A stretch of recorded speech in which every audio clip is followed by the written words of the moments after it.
Dans le prochain épisode de Demain nous appartient, tandis que Karim est arrêté, Bénédicte et Dorian débarquent chez les douaniers. Léo est quant à lui hors de danger. Attention, les paragraphes qui suivent contiennent des spoilers sur l'épisode de Demain nous appartient diffusé demain soir sur TF1. Si vous ne voulez rien savoir, ne lisez pas ce qui suit. Jeudi 4 novembre dans Demain nous appartient. Karim est arrêté quelque part. Un inconnu écrit le nom de Jim Irving dans un cahier avant de le rayer en rouge, puis écrit le nom de sa prochaine victime, Karim Saed. Pendant ce temps, le médecin légiste a procédé à l'autopsie de Jim.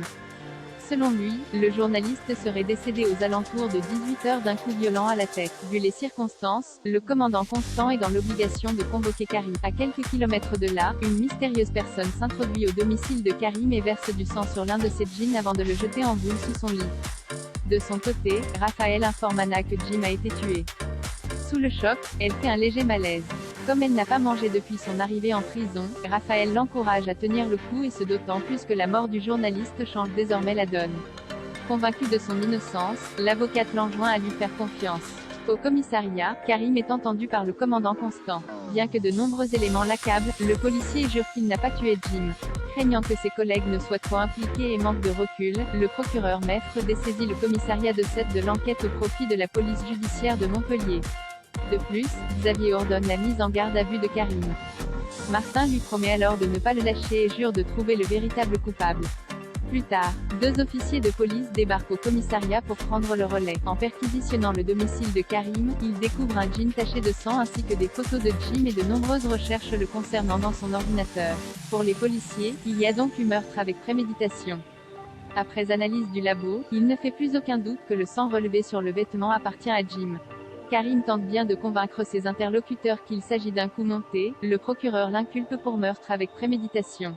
La nuit tombée, Karim quitte le commissariat menotté et s'apprête à passer sa première nuit en prison. Bénédicte et Dorian débarquent chez les DAUNIER. Étienne est en partie en mer pour faire le skipper pour des touristes américains. Bénédicte et Dorian n'ont plus d'endroit où dormir. William propose donc de les héberger le temps nécessaire et s'aperçoit que sa sœur avait déjà tout prévu puisque leurs valises sont déjà dans la voiture.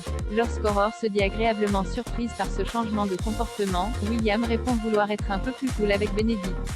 Néanmoins, les bonnes intentions de William sont rapidement mises à rude épreuve quand Bénédicte saute sur la moindre occasion pour lui reprocher ses mauvaises habitudes. Une situation qui amuse beaucoup Aurore. En fin de journée, William est pris de maux de ventre alors qu'il discute avec sa femme. S'il est possible qu'il souffre d'une simple inflammation de l'intestin, il est également probable que ce soit une réaction aux critiques de sa sœur. Léo est hors de danger malgré le traitement administré par les médecins. L'état de santé de Léo reste préoccupant. Toutefois, le docteur Ventura assure qu'ils sont tous mobilisés autour du petit garçon pour garder un œil sur lui. En parallèle, Marianne profite d'une pause café pour dire à Victoire tout le bien qu'elle pense du docteur Ventura. Elle explique ensuite à la jeune femme que leur confrère est resté au chevet de Léo ces 2 derniers jours sans jamais perdre son sang-froid. De leur côté, les Roussel attendent des nouvelles de Léo.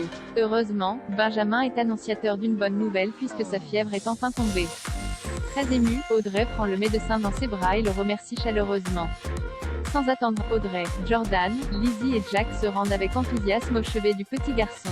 Face à l'émotion, Jordan sort prendre l'air puis se laisse aller. En voyant son camarade en pleurs, Jaya pense immédiatement qu'il est arrivé malheur à Léo. Jordan précise alors que son frère est hors de danger mais confie qu'il a eu très peur de le perdre. S'il est gêné, Jaya affirme que cela ne la dérange pas qu'il pleure puis l'embrasse tendrement.